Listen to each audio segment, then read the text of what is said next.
ओम शांति।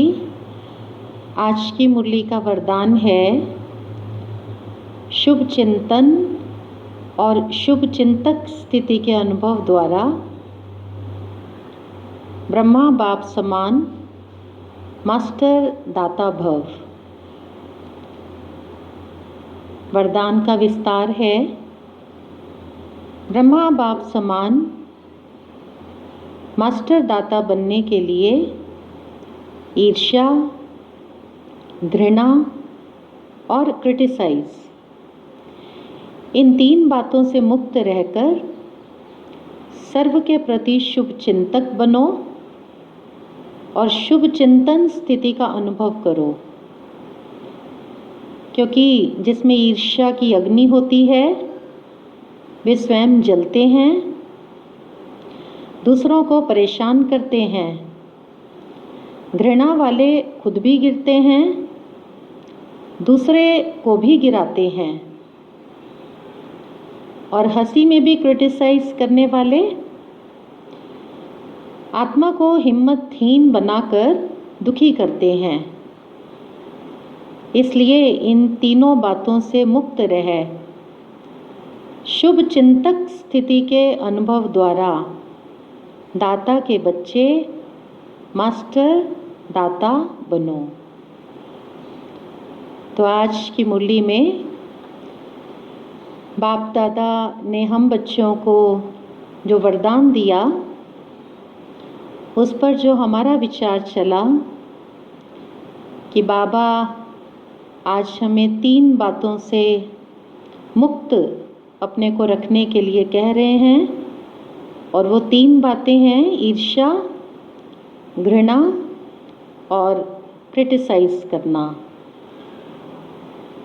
ईर्ष्या क्या है सबसे पहले तो, और ईर्ष्या से हम अपने आप को कैसे मुक्त करें, तो उस पर जो हमने मंथन किया कि ईर्ष्या वाला कभी भी दूसरे की भौतिक, स्थूल और सूक्ष्म कोई भी प्राप्तियां हों उसको देख करके खुश नहीं रहता है। सामने वाले को आगे बढ़ता हुआ देखकर उसको दिल ही दिल में उसके प्रति जलन होने लग जाती है। जो चीज़ इसके पास है वो मेरे पास भी होनी चाहिए, और अगर मेरे पास नहीं है फिर तो इसके पास किसी भी हालत में नहीं होनी चाहिए। और इस तरह से दूसरे की प्राप्तियों को देख करके मनुष्य जलता रहता है। दूर के संबंधों में ईर्ष्या कम होती है। जो निकट के मित्र संबंधी हैं या जानकार लोग हैं उनके प्रति ईर्ष्या जल्दी से उत्पन्न हो जाती है। ईर्ष्या को ऐसा कहेंगे कि एक अग्नि है, जैसे क्रोध को अग्नि कहा जाता है। क्रोध वाला हमेशा क्रोध की अग्नि में जलता है। कहते हैं क्रोधी के घर के मटके भी सूख जाते हैं। इसी प्रकार से ये कहा जाए कि ईर्ष्या भी एक अग्नि है।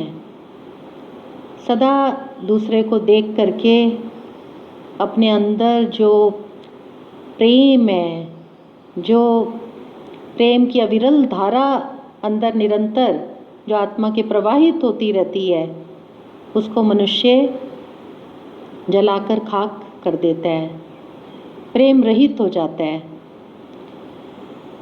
ईर्ष्या को हम अपने जीवन में से कैसे समाप्त कर सकते हैं? उसके लिए सबसे बड़ा, अगर हम अपनी बुद्धि में स्मृति में रखें एक बात, कि ज्ञान और योग से हम स्वयं अपने आप को सदा भरपूर करते चले जाएं। जो खाली होता है उसको दूसरे की उपलब्धियों को देख करके जलन पैदा होती है, और जो भरपूर होगा आत्म रूप से वो कभी भी दूसरे को आगे बढ़ता हुआ देखकर परेशान नहीं होगा। तो ज्ञान और योग एक ऐसे साधन है जिससे हम स्वयं को बहुत बहुत भरपूर कर सकते हैं। सदा आत्मसंतुष्टि का हमें अनुभव होगा। और दूसरा, हमें सदैव ये याद रखना चाहिए कि जैसे परमात्मा पिता हैं सबके और सारे संसार की मनुष्य आत्माएं उनके बच्चे हैं, पिता अपने बच्चों को आगे बढ़ता हुआ देखकर कैसे खुश होता है, शरीर का पिता भी अपने बच्चों को जीवन में आगे बढ़ता हुआ देखकर हमेशा खुश रहता है, उनको बहुत बहुत प्रेम करता है, बधाइयाँ देता है और उनको आशीर्वाद देता रहता है कि आप फलो फूलो और आगे बढ़ो। भाई बहनों में ईर्ष्या पैदा होने की संभावना होती है, लेकिन पिता, उसके मन में कभी भी बच्चों के प्रति ईर्ष्या भाव पैदा नहीं होता। तो शिव बाबा हमें कहते हैं कि बच्चे, आप इस सृष्टि के पूर्वज हो, आप सर्व के पालनहार हो, तो आप सदा अपना ये पालनहार का स्वरूप अगर याद रखोगे, ये सर्व आत्माएं, इनको आपको सींचना है, आपको इनको आगे बढ़ाना है और इनको आगे बढ़ता हुआ देखकर आपको इनको आशीर्वाद और दुआएं देनी है कि और फलीभूत हों। तो आपका वो पालनहार का स्वरूप, पूर्वज स्वरूप अगर आप स्वयं में धारण करेंगे तो आपको कभी भी किसी से ईर्ष्या नहीं होगी।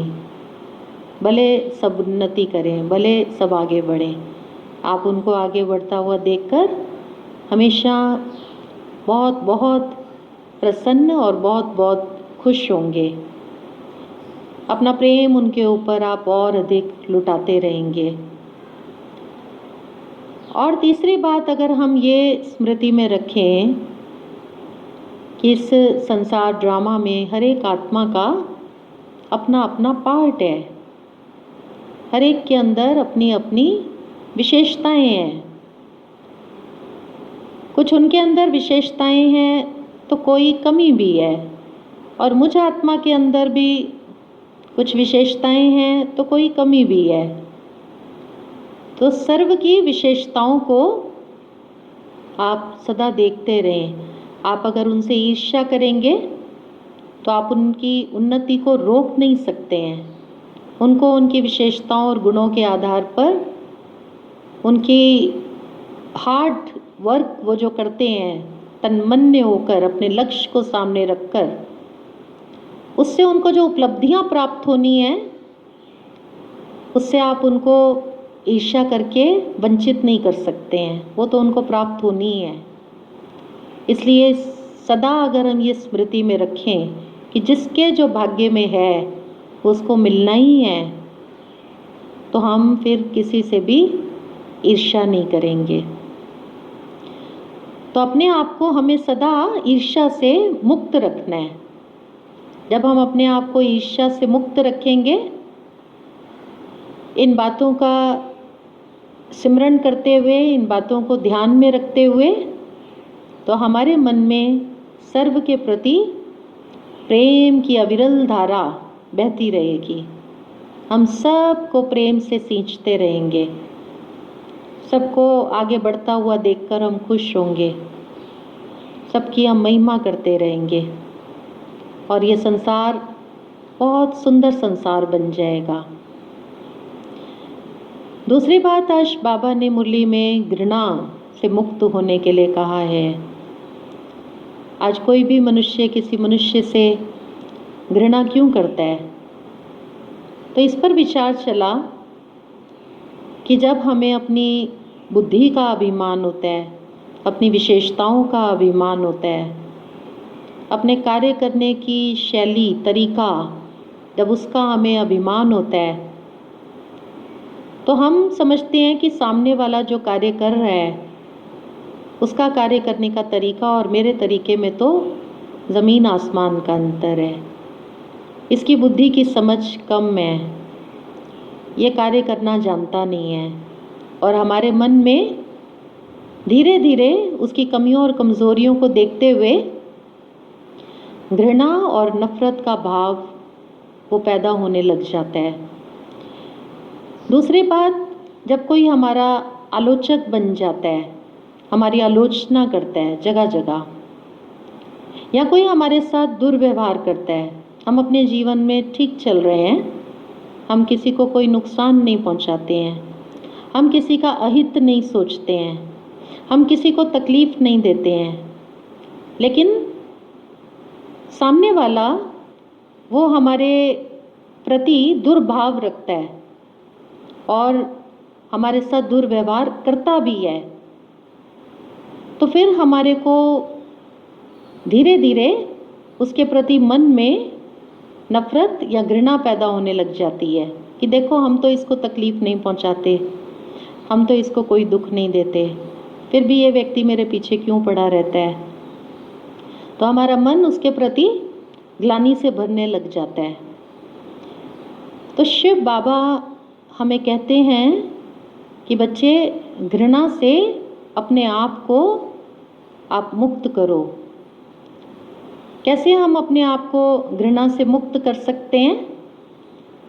हम सबको सदा स्नेह देते रहें, हम सबको सदा आगे बढ़ाते रहें। कोई भी अपने जीवन में जो भी कोई कुछ कर रहा है वो उसका कर्म खाता है, वो उसका हिसाब किताब है, वो जो करेगा सो वो पाएगा।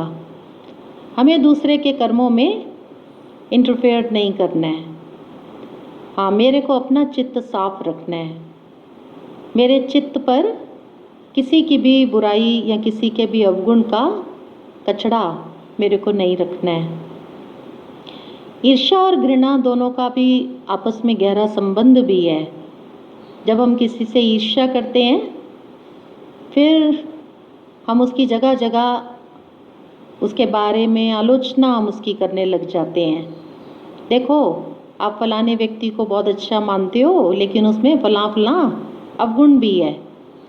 और हमारे कहने में अभिमान भी झलक रहा होता है, कहीं ना कहीं सूक्ष्म रूप में हम उसको दूसरे की नज़रों में नीचा दिखाना चाहते हैं या नीचा गिराना चाहते हैं। और हमारे कहने से, हमारे चेहरे के भाव से कहीं ना कहीं घृणा के भाव भी स्पष्ट झलक रहे होते हैं जब हम उसके अवगुणों की दूसरों के साथ चर्चा करते हैं। तो आज शिव बाबा हम बच्चों को कहते हैं कि ईर्ष्या से, घृणा से, और तीसरी बात क्रिटिसाइज, आप जो दूसरों को करते हो, चाहे आप गंभीरता से करते हो और चाहे आप मजाक में करते हो, जब आप क्रिटिसाइज करते हो तो सामने वाला अपने को हीन महसूस करता है, आप उसको नीचा दिखा देते हो, उसकी हिम्मत आप कम कर देते हो, उसका उमंग उत्साह वो रफू चक्कर हो जाता है, उसके पंख आप काट देते हो उमंग उत्साह के। तो आप क्रिटिसाइज करने का जो संस्कार है, इससे आप दूसरों को दुख देते हो। तो अगर हमारे अंदर ईर्ष्या, घृणा और दूसरों को क्रिटिसाइज करने का संस्कार है तो हम ब्रह्मा बाप समान कैसे बन सकेंगे? ब्रह्मा बाप, उन्होंने सदैव सबको अपना समझा। बाबा ने सबको खूब प्रेम भर भर के लुटाया। बाबा स्वयं संपूर्ण थे, संपन्न थे शिव बाबा के सर्व खजानों से। तो वो खजाने बाबा ने सर्व के प्रति सदा लुटाए। और बाबा ने कभी हंसी में भी, मजाक में भी किसी को क्रिटिसाइज नहीं किया। सदा शुभ बोल, मधुर बोल, उमंग उत्साह भरे बोल, हिम्मत भरे बोल बोलकर सर्व आत्माओं का कल्याण किया। तो आज बाबा कहते हैं कि ब्रह्मा बाबा के समान आप मास्टर दाता बनो। ओम शांति।